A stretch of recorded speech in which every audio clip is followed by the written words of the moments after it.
settings. He'll be 90 in Gladstone.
To order the Monday, May 22nd meeting of the Gladstone City Council.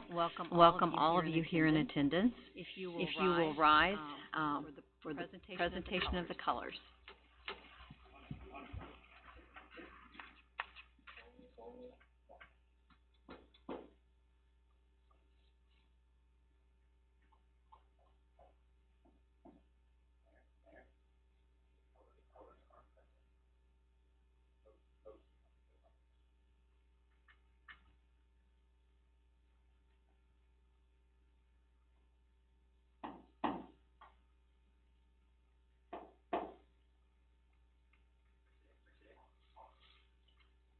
Pledge allegiance to the flag of the United States of America, to the republic for which it stands, one nation, under God, indivisible, with liberty and justice for all.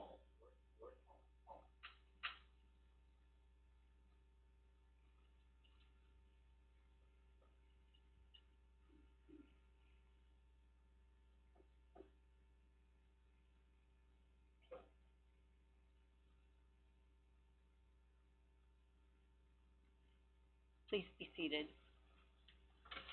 I'd like to thank VFW Post 10906, Charlie Cram, Dennis Perkins, Jim Zimmerman, and Jim Cox for presenting the colors tonight. I would also like to welcome Boy Scouts Troop 271 from Hillside Christian Church. We're glad that you're joining us tonight. Thanks for being here. Madam Clerk, please note that all council members are present. We have a quorum. Item number 4 is the approval of the agenda. Is there anyone on council who needs to make a change in tonight's agenda? Not? We'll stand as presented. Item number 5 is the approval of the May 8th, 2023 closed City Council meeting minutes. Mayor Moore. Councilman Malum. I move to approve the May 8th, 2023 closed City Council meeting minutes. Second. It's been moved and seconded to approve the minutes of the May 8th, 2023 closed City Council meeting. All in favor, aye. Aye. Any opposed, the same sign. The minutes are approved. Item number 6 is the approval of the May 8th, 2023 regular City Council meeting minutes. Mayor Moore. Councilman Malum. I move to approve the minutes from the May 8th, 2023 regular City Council meeting. Second. It's been moved and seconded to approve the minutes of the regular City Council meeting of May 8th, 2023. All in favor, aye. Aye. Opposed, same sign. The minutes of the regular City Council meeting of May 8th, 2023 are approved. We'll move to proclamations, and the first one tonight is the proclamation for World Elder Abuse Awareness Day. I think Ms. Charlie Seitz, who is a board member with Clay County Senior Services, is here to accept that. So if you want to come up to the front.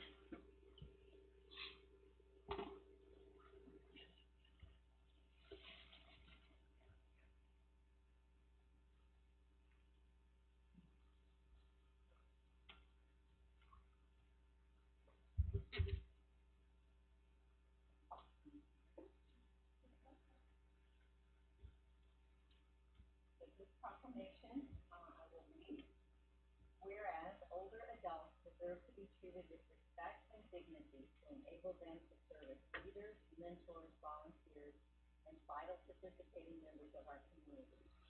And whereas in 2006, the International Network for the Prevention of Elder Abuse, in support of the United Nations International Plan of Action, proclaimed a day to recognize the significance of elder abuse as a public health and human rights issue.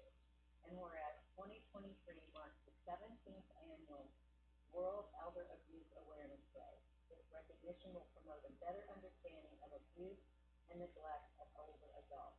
And whereas the National Center on Elder Abuse, NCCA, and the City of Gladstone recognize the importance of taking action to raise awareness, prevent, and address elder abuse.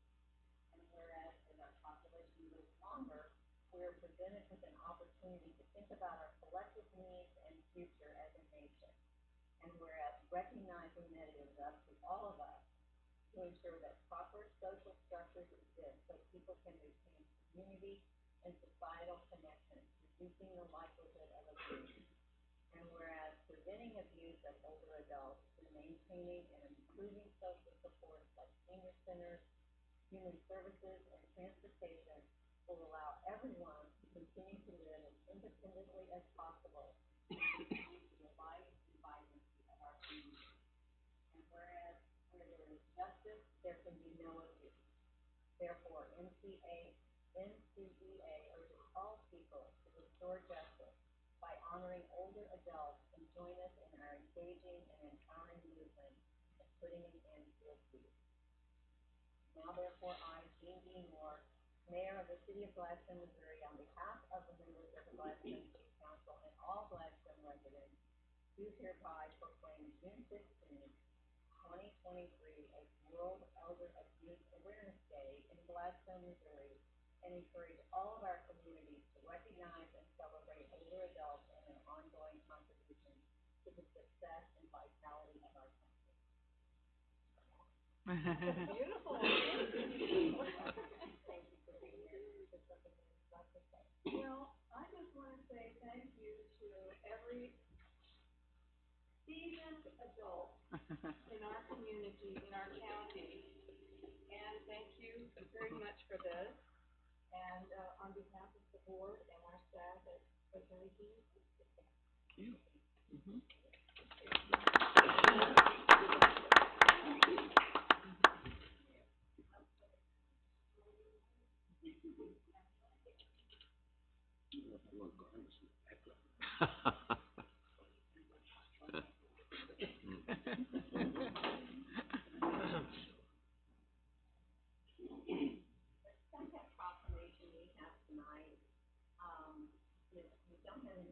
Accepting it, we'll be sending it to the City of Kansas City. Tim, I hate to put you on the spot.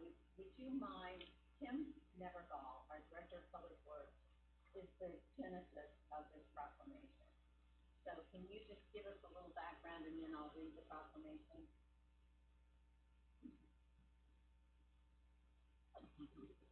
Dan,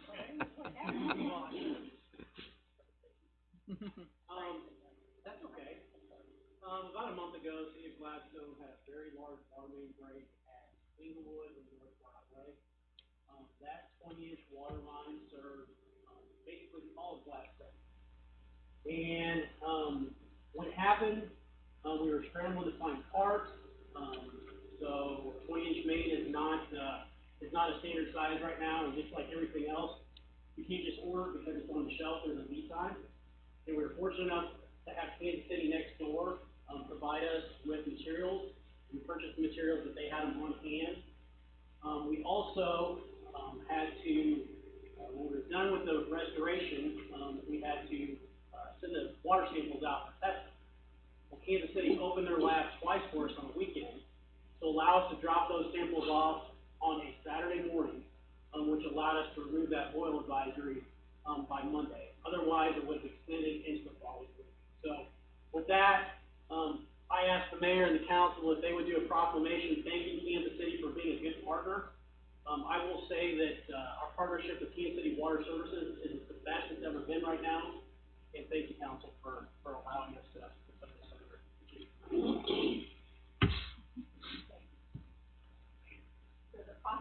reads as follows. Whereas Gladstone experienced a large water main break on a critical water transmission main in the vicinity of North Broadway and Northwest Inglewood Road.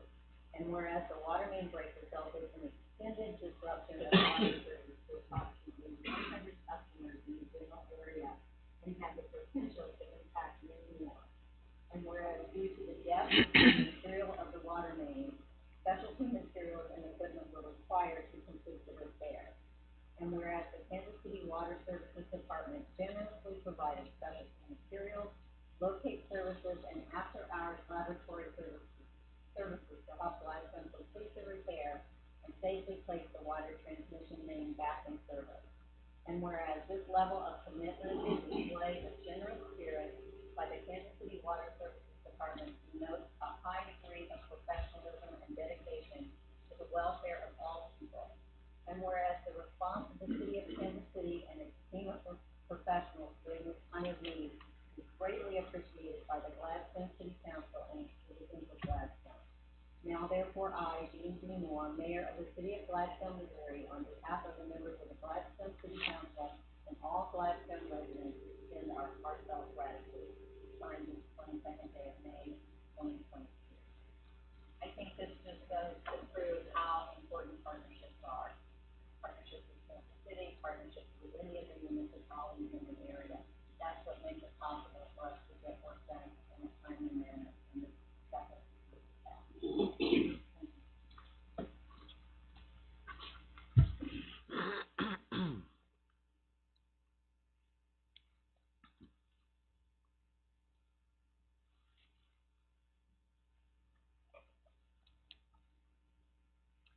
Item number 9 is communications from the audience. This is a time at every council member that we invite members of the public to speak about any topic not listed on the agenda tonight.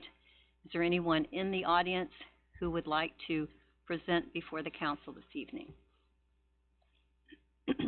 Seeing no one, we will move to item number 10, which is communications from the City Council. We'll start with Councilman Smith. Thank you, Mayor Moore. Two things, actually.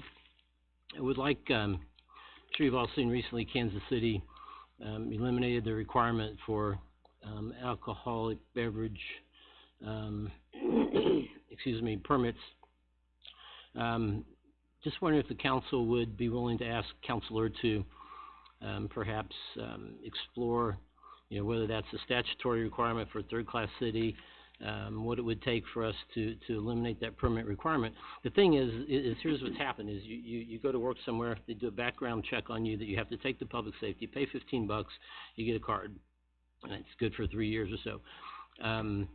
It doesn't do anything. It's not like a food handler's permit where there's actually a test, and such. And I'm not even sure 100% how I feel about it, but I'd like to know maybe what our options are. The only caveat I might have is we might still require local businesses to do a background check on all of their servers just to have on file, for inspection or for liability purposes. But we'll see if the council will be interested in having Chris look at that for us. Yeah? Thank you, sir. The second thing is we had Blues Fest this weekend, and I was able to be there Friday night, but I had a bucket list thing to cross off Saturday night. I know that the crowd Friday night was a bit of a disappointment. Some of the pictures I've seen from Saturday night was quite a disappointment. It seems like we've taken a regional, but it seems like a regional event has been kind of funneled down to, a good local band at Linden Square on the weekends. I don't want to take anything away, and I should say, for the chamber and Amy and all the volunteers and our staff that worked hard to pull it off. And but what I'm wondering is, we've also had similar conversations about GladFest and declining interest and attendance in GladFest, and for the crowds that I haven't been to a Blues Fest in 6 or 7 years probably, but for it to be there then and here now, it's been probably a steady decline. So what I'm wondering is as co-sponsor, and the chamber does so much of the legwork, I'm wondering if maybe our expectations aren't realistic, and maybe we're expecting too much out of our partner in the chamber to pull these events off the way that they are. I would almost like, in fact, I will suggest that maybe we create sort of a focus group on a larger scale, if you will, to where maybe we bring in chamber folks, city folks, business folks, people who used to participate, people who participate now in both of them, and maybe try to brainstorm a way of making both of them better, or even, quite frankly, combining the two, rather than leaving it all on the chamber to pull all that off. It might be a time for just a different approach. So I just kind of throw that out there for discussion if we're interested in trying to pull some of that off. Figure out who could take the lead on that, and you know, maybe get these things back to where they were. You know, the Blues Fest is a deal where my brother, before he passed, used to come up, and they traveled the country going to blues festivals, and they even had friends from New Orleans who would come up for ours, and it was just such a regional draw. And I don't think, from what I saw Friday and Saturday night, that regional draw is there, and it has no economic development benefit to us. You bring all these people into town with what we have now, you're going to spend some money. So that's my thought. Maybe it's just time to take a bigger approach to this thing and see what we can do to make it work. That's all. Thank you, Councilman Smith. Councilman Mallon. Mayor, no comments this evening. Thank you. Councilman Garnis. Thank you, Mayor. Just wanted to mention last week we had a Board of Zoning Adjustment meeting and a Parks and Rec Advisory Board meeting, and got an update on our parks projects, and both good meetings. Good. Thank you. Mayor Pro Tem Spallo. Thank you, Mayor. Just a reminder, this weekend's Memorial Day, and it's a big weekend for our Parks Department, opening up our swimming pool, outdoor pool. I know they've been working very hard to get that facility ready, because it's definitely a destination point. So thank you, Justin, for all your hard work and getting that ready for this weekend. But let us not forget what the weekend is really about, and to honor our fallen veterans and military. There is a nice price decline to get into the World War I Museum this weekend. So if you haven't visited the museum, and that's something that you've been wanting to do, you might want to take advantage of it this weekend, because they're going to have some special things going on wrapped around Memorial Day. So that's all I have. Thank you. Mm-hmm. Well, I wanted to just take a moment to recognize our own Fairfield Inn. Just received the Marriott Platinum Circle Award for exceptional customer service. And this is a highly coveted award that's given to very few properties in the Marriott chain that rank in the top 5% on brand and guest scores. So this is, I just wanted to say how proud we are of the staff and the commitment of the hotel to provide exceptional service and meet guest expectations at our very own first hotel in Gladstone. So kudos to them. I also had the opportunity to attend the Planning Commission last week, and they approved a cell tower that will come before us in the next couple of our meetings. So that will be something that we will see before us. Mr. City Manager, I think it's your turn. Thank you, Mayor. Actually, the council did a great job of covering all the topics that I had, so nothing from me tonight. All right, thank you. Item number 12 is the consent agenda. Madam Clerk, will you please explain and read the consent agenda? A consent agenda allows the City Council to consider and approve routine items of business without discussion. Any member of the City Council, the city staff, or the public may request removal of any item from the consent agenda and request that it be considered under the regular agenda if discussion or debate of the item is desired.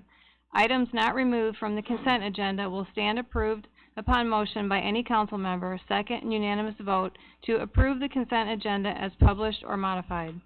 Consent agenda, special event permits, local college band performing live music, Linden Square, Sunday, May 28, 2023, 4 o'clock to 8 o'clock p.m. Shores Real Estate Summer Client Appreciation, Oak Grove Park, Tuesday, June 20, 2023, 5 o'clock to 9 o'clock p.m.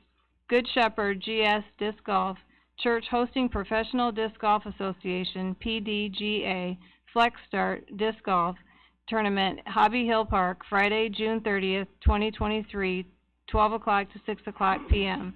Addendum to Law Enforcement National Night Out, Happy Rock Park East, rescheduled to Friday, August 4th, 2023, 6 o'clock to 9 o'clock p.m.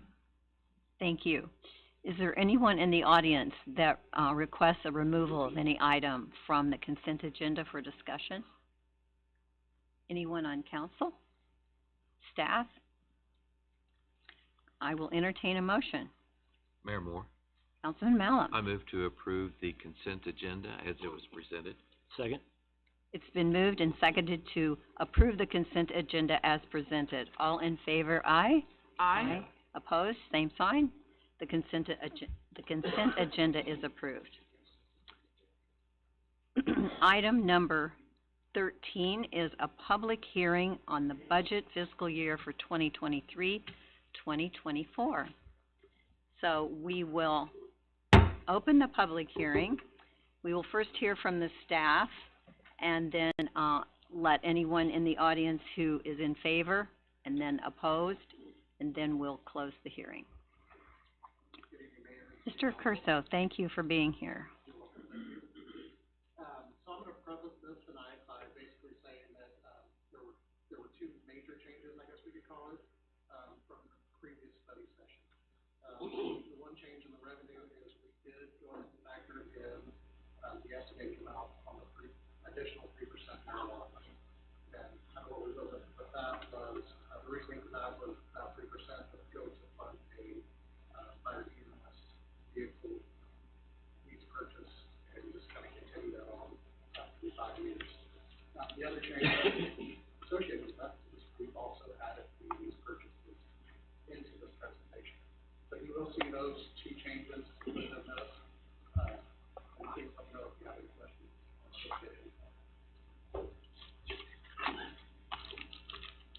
So from our presentation, we're going to go over basically what we call the budget fund.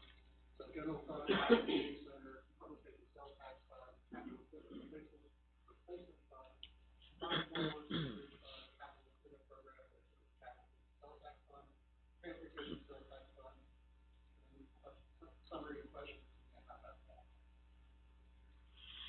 Starting out with the city council goals, this is something that we sit together as a group and discuss every year. This is kind of what we decided on at October of 2022. Number one, keep classes in the state of place and focus on crime reduction, traffic enforcement, and recruitment, and retention of high-quality police officers, firefighters, and EMS personnel. Continue implementation of parks, cultural arts, facilities, streets, sidewalks, stormwater, water distribution, and prevention, and comprehensive master plans. Continue commitment to downtown and commercial corridors through effective innovative development and redevelopment strategies. Prioritize proactive residential and commercial code enforcement programs. Create a long-term master plan for programming plan for Atkins Johnson Farm and Museum, which there's actually a resolution on that. Encourage quality residential density and homeowner investment to preserve and increase housing values. Promote initiatives to beautify Gladstone and promote diversity, equity, and inclusion in all that we do to be a welcoming city to everyone. Without moving to the general fund. So this is just a graph that shows the breakdown of revenues by category. Currently, the taxes combined, property tax, sales tax, and rest receipts tax make up 59% of $14.9 million of all general fund revenue. After that, it kind of goes into charges for services, miscellaneous revenue, and licenses. So this is a more detailed table of all of those items. Property tax is estimated to be $4,079,000, increase of $92,000. Sales tax, $5,700,000, increase of $348,000. And that does include the additional 3% that we will start receiving in the sales tax that we started to be charged in October. So we should receive our first portion in December. The 2019 sales tax is $2,100,000, increase of $110,000. Gross receipts tax, $3,040,000, a decrease of $12,567. Licenses and permits were estimated to stay about the same at $682,530. Intergovernmental revenues, $1,630,000, increase of $118,300. That's due to the settled increase in gas tax over the next few years. Charges for services, $3,360,415, increase of $44,500. Fines and forfeitures, $470,000, for an increase of $160,000. Miscellaneous revenue, $1,381,500, an increase of $322,000. The reason for that bigger increase there is due to one, interest income, and two, the sale of assets from this lease purchase. So, possibly 2 fire trucks. Total operating revenue for the general fund, $2,445,000.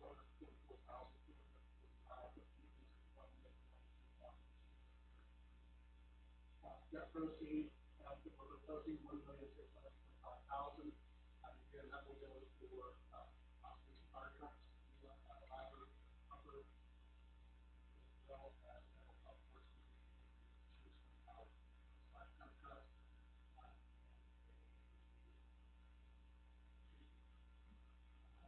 transfers $300,000. That number actually did increase when we were transferring services that help pay for the use purchase or the portion of the debt service on that.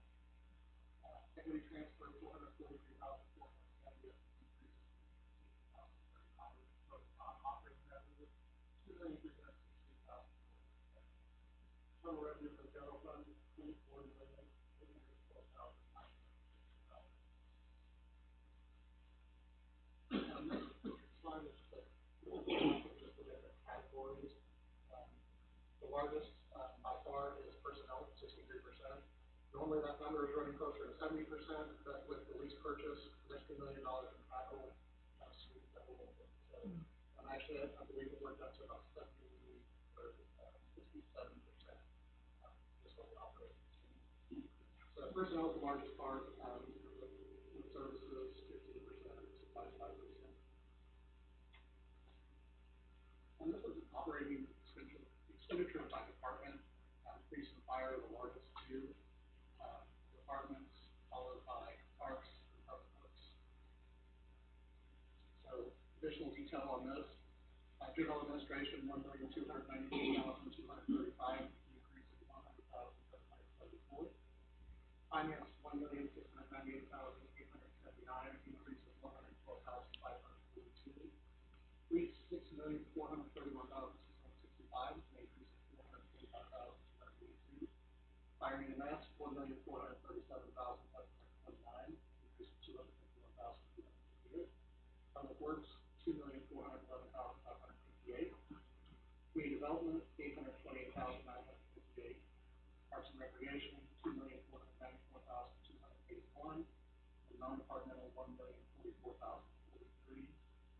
For total operating expenditures, $20,639,358. Capital for the fund, again, a big part of this is due to the lease purchase, fire trucks, dump trucks, things like that. $2,302,567. Debt requirement, $696,000, increase of $400,000. Again, increase for that is the lease purchase. 2019 sales tax transfer, $1 million. Took out the additional 0.5% sales tax we passed in 2019 that will pay for the debt service on fire station and police station. And transfers $175,000 paid last year. Total non-operating expenditures $4,173,567. Total expenditures for the fund $24,812,960.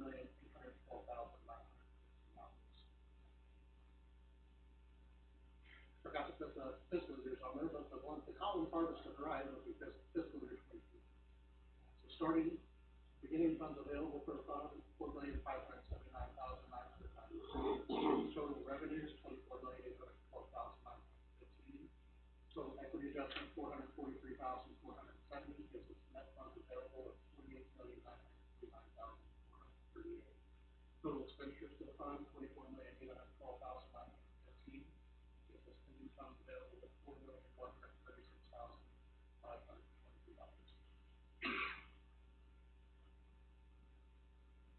Proposed capital and supplemental request for the general fund. There's funding for GASB 96 disclosure, that's just things that we have to do to continue doing the ACFR, replicate actuary with Clay County, licensing and permitting software, so $32,000 of additional cost of the city. Police, $228,000, that will fund 2 patrol vehicles and safety equipment, 4 vehicles for the detectives and command staff, and supplemental for animal adoption fees. Fire EMS, $1,343,750. That will continue, enterprise lease with 1 truck for the fire chief. Gas detectors, supplemental for EMS supplies, provide for a local match for bunker gear, for a bunker gear grant we received from the federal government. A ladder truck and a hopper, those last 2 reports are from the lease purchase. Public Works, $740,417. That will be the continuation of the enterprise lease as well. Contractual supplement for the beautification event the city holds in the spring, and 2 snow plows, 4 dump trucks, and a street sweeper. Community development, $66,250. The continuation of the enterprise lease and supplement for mowing and rubbish removal. Parks and Recreation, Cultural Arts, $73,390.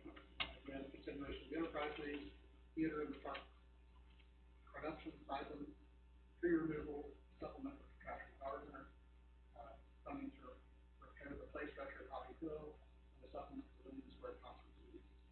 The non-departmental $30,000 advertisement for position, and additional budget for additional expenditures for police safety. Total general capital, total supplemental capital,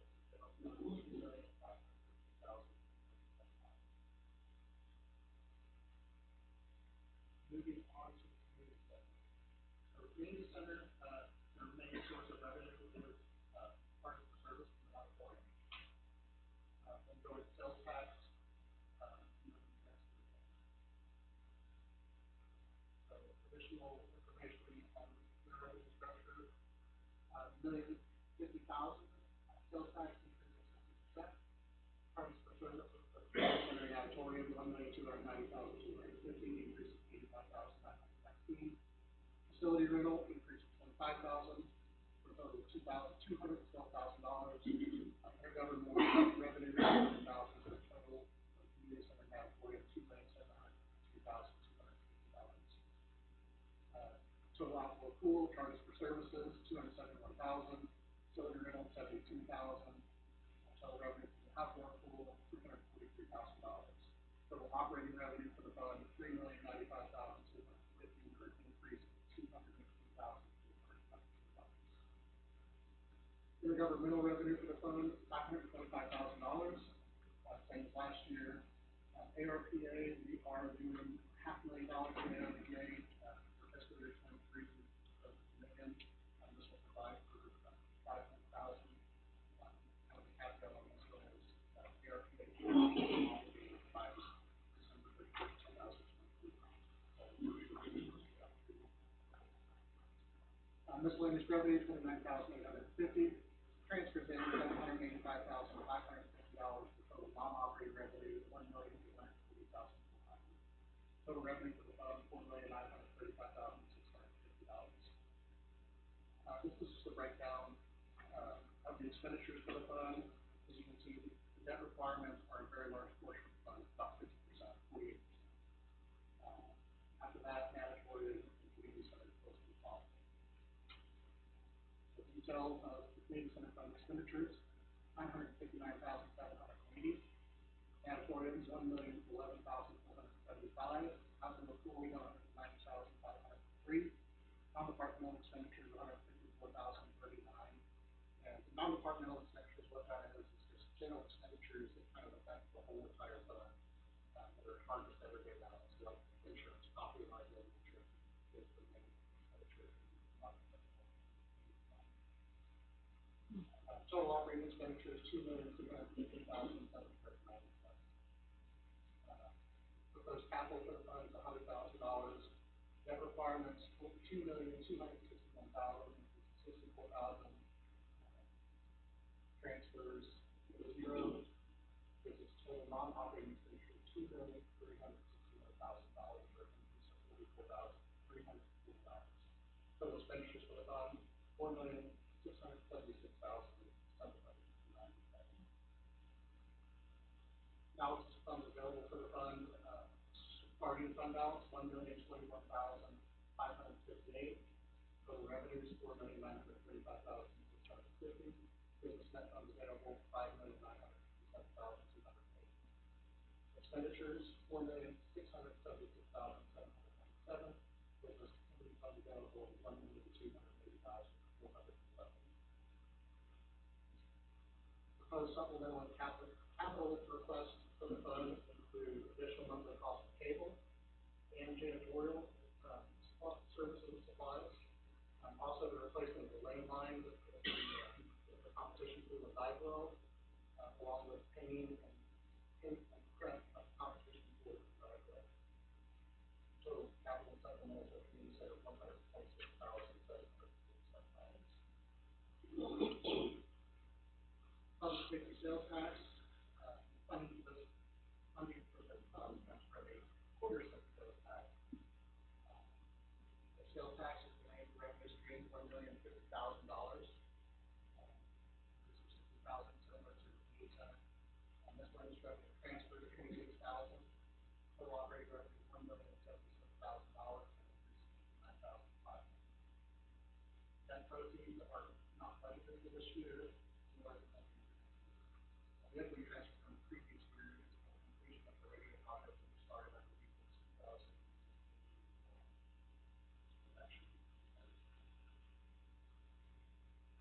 Total revenue for the fund, $1,076,000. Expenditures for the fund, $753,245. And non-departmental expenditures, $46,627.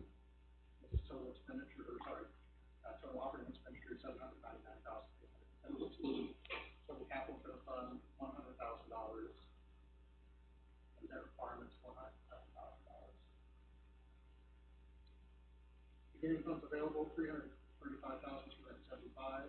Total revenues, $1,076,000. Equity adjustment, 0. Give us net fund available, $1,411,275.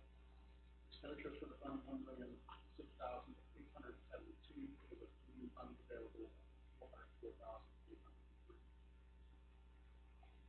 Total capital and supplemental for the PSST fund is $5,000. We're proposing to add that to the base budget for additional ammunition. And $100,000 that will fund to use ours in safety. Capital equipment replacement fund. Total revenues for this, taxes and transfers, $375,000. Miscellaneous revenue, $90,000. An equity transfer of $200,000, gives us total revenue of $665,000. Expenditures for the fund, $300,000 for capital expenditures, $65,000 for debt requirements, and $300,000 for transfers. For total expenditures, $665,000. Beginning funds available for the fund, $540,342. Total revenue, $665,000. Equity investment, $200,000. Net funds available, $1,005,000.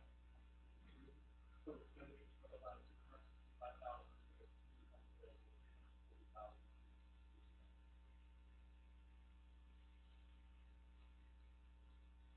CWSS fund of the water and sewer fund.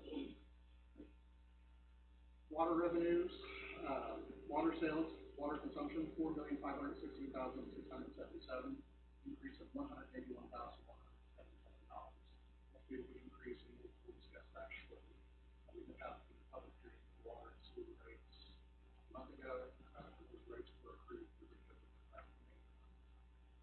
sanitation, revenue for sanitation, $8,276,925, increase of $330,925. Governmental revenue, zero, decrease of $817,500. That's due to the split portion of the county for AOPA, and it replaced $1.6 million in water. Miscellaneous revenue, $166,833, increase of $100,537. The increase in this is due to these purchases we are proposing. We will be selling several pieces of large equipment. Debt proceeds for the fund, $90,000. $900,000, no equity transfer budgeted, total operating revenue $900,000. Total revenues for the fund, $13,860,000.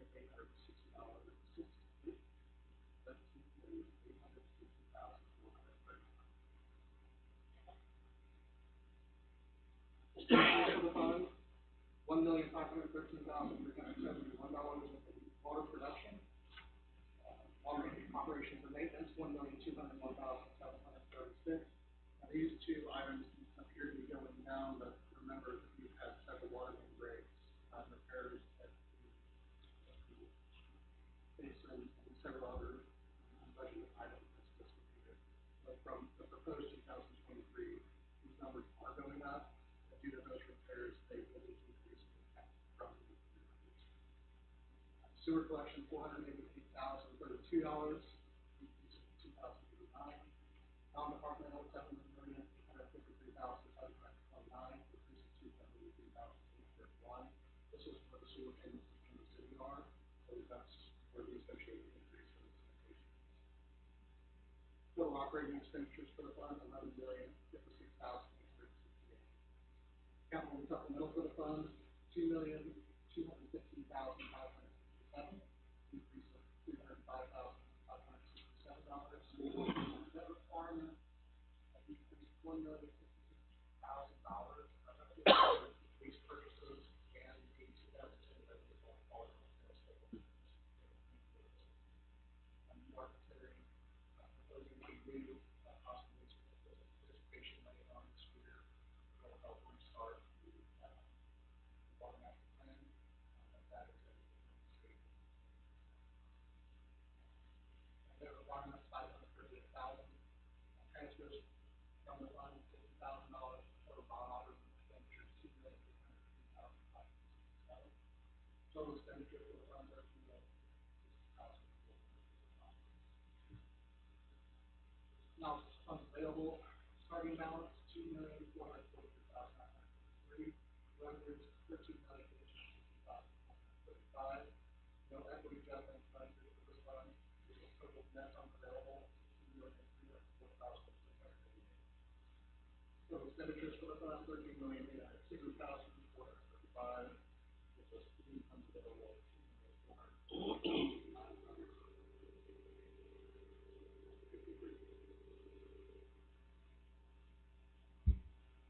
Again, with the lease purchases and the revenue bond falling off, that did give us the opportunity to purchase some capital along with the lease purchase, as well as replace quite a bit for the water main.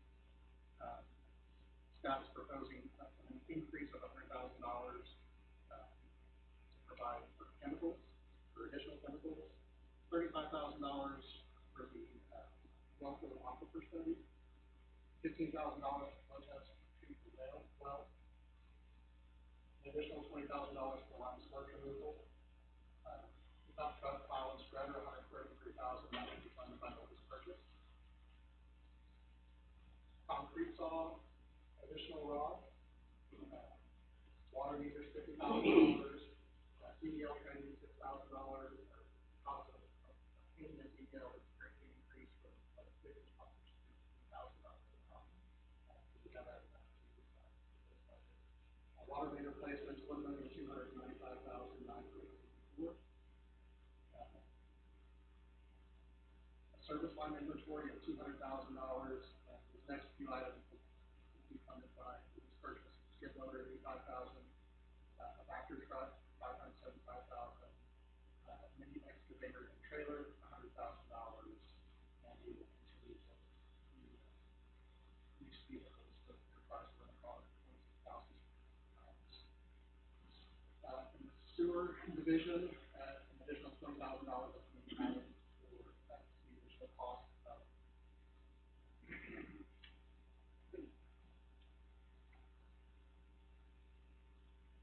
so this is what we discussed and what was proposed at the water public hearing month ago.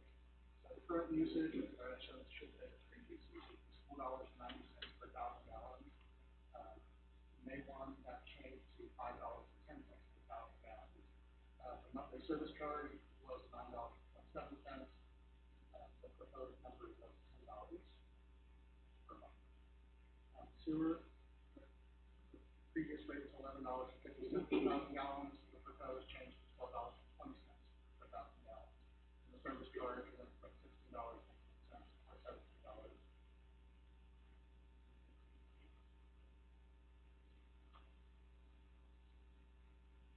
So altogether, that keeps Gladstone water in a similar place that it usually is. Definitely not the top, but definitely not the bottom. Before May 1, again, those will be billed when we receive, first will be August 15th. Those rates for 5,000 gallons of water, 4,000 gallons of sewage, $95.95. So what that will change to with the rate as of May 1st is $101.45. So that is a change of $5.50. That change is actually less than what CPI has been. This change is about 5%. CPI is 8%. That is all. Capital improvement, capital improvement sales tax fund. Total revenues for this fund is $2.1 million in sales tax. This is funded by half-cent sales tax. 2019 sales tax transfer from the general fund, $1 million, that pays for that service on the station, fire station. Interest, $30,000. Intergovernmental revenue, $395,000.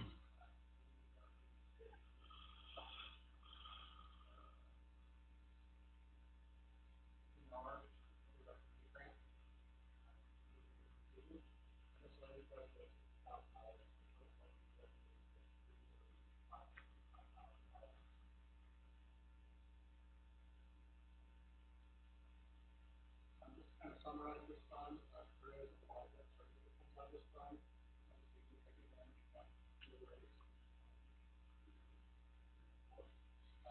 Those larger projects. So debt service does make up 28% of the fund, $2,232,000. Facilities, these are all items that we are completing from 2020 to 2021 DOT, $4,325,000. Total stormwater projects, $1,075,000. Projects, $385,000.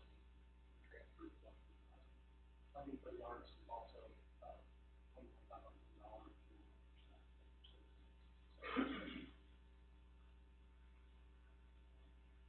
Beginning funds available for the fund, $4,707,635. For revenues, $3,585,000. Net funds $1,292,635. Expenditures for the fund, $8,158,000. $4,635.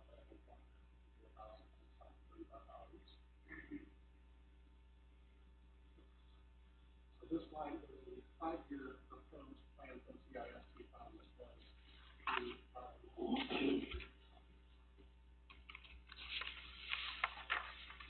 to transportation sales tax fund. Again, this is funded by half sales tax. Sales tax fund, $2,100,000, same as the CIST. Interest, $15,000.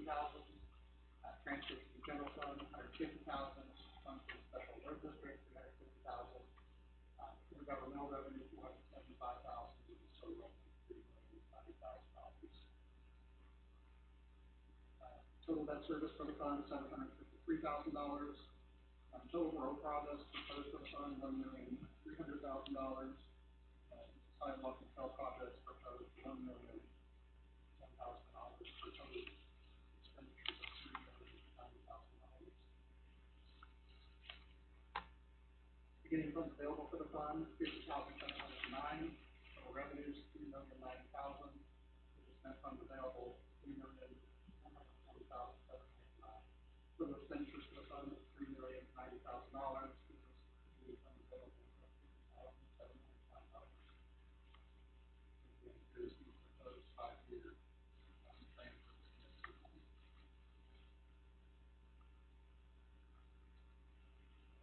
If there are no questions,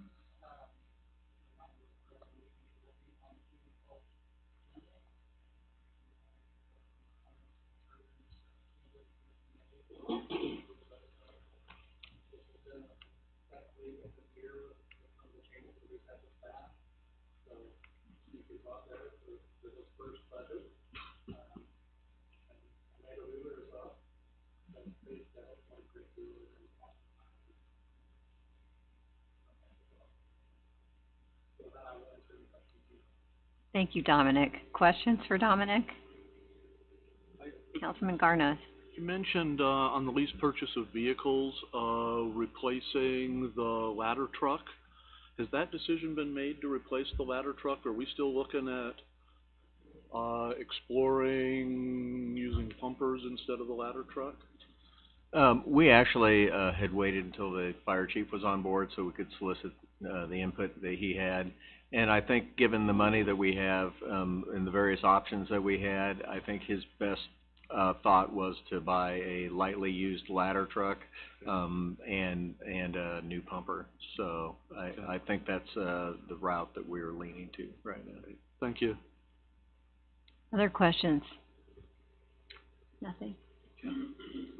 Great job, Dominic. You ran off the scouts, but what can we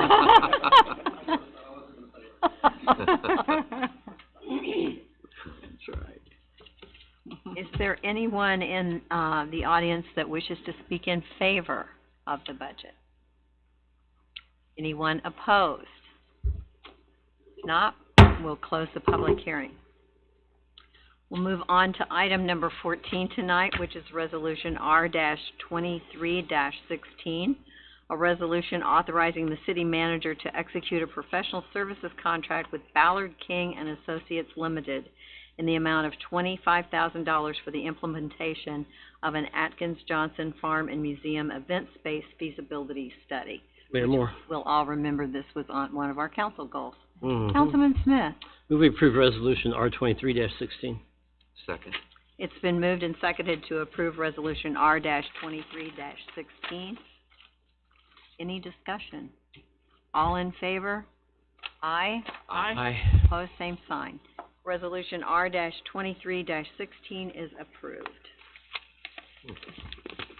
Item number 15 is resolution R-23-17, a resolution authorizing acceptance of work under contract with Kissick Construction Company for the emergency repair and replacement of the 20-inch transmission main at North Broadway and Northwest Englewood Road, project WP 2391, and authorizing final payment in the amount of $51,743.24.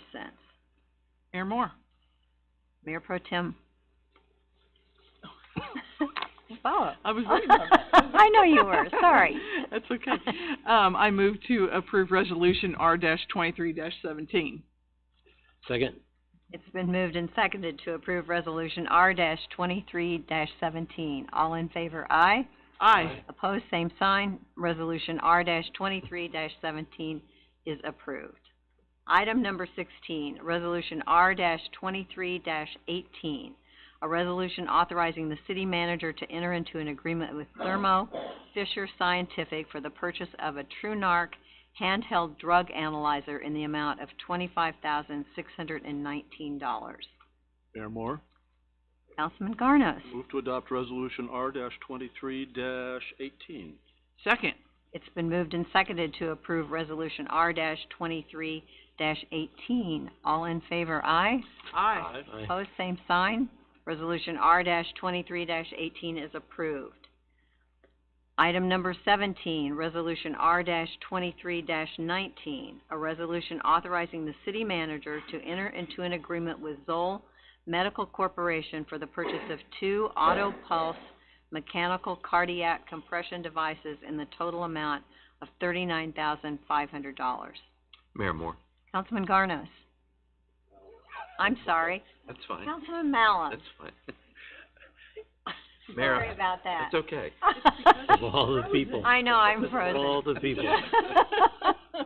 Mayor, I move to approve resolution R-23-19. Second. Thank you.